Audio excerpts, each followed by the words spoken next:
خیبر پښتونخوا کې ولسي خلکو د پاکستاني رژیم پر ضد د جهاد اعلان کړی.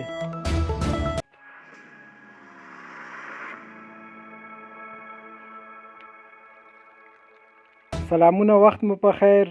پام وکړئ د غږ نیوز یوټیوب چینل څخه د نن ورځې تازه او مهم خبر ته. تېره ورځ د خیبر پښتونخوا لکي مروت سیمه کې ولسي خلکو د پاکستاني رژیم پر ضد د جهاد اعلان کړی او له ټوپکونو سره سړکونو ته راوتي دي. د لکي مروت مشر انعام خان مروت دا اعلان کړی او ټول پښتانه قومونه د پاکستان پوځ او پولیسو پر ضد وسلوال پاڅون ته بللي دي. انعام خان ویلي چې پاکستاني حکومت یې حقوق نه ورکوي، دوی مجبور شول چې د جنگ اعلان وکړي او د دوی پر وړاندې جهاد فرض دی.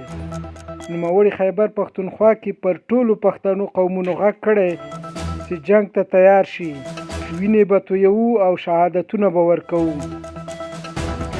ځایي سرچینې وایي چې لکي مروت کې وسلوال پاڅون دا اعلان وروسته له هغې کېږي چې تېره ورځ پاکستاني پولیس د انعام خان نیولو پسې راغلي ول او ولسي خلکو یې پر وړاندې وسله سره راووتل. د یادونې وړ ده چې پاکستاني رژیم وروستیو کې خیبر پښتونخوا کې پر پښتنو قومونو ظلمونه ډېر کړي دي او له خپلو اساسي حقونو یې محروم کړي دي. چې تازه وحشت کې وړمه شپه پاکستاني الوتکو وزیرستان کې د ملکي خلکو کورونه بمبار کړل او ګڼو ملکي کسانو ته یې مرګ ژوبله واړوله.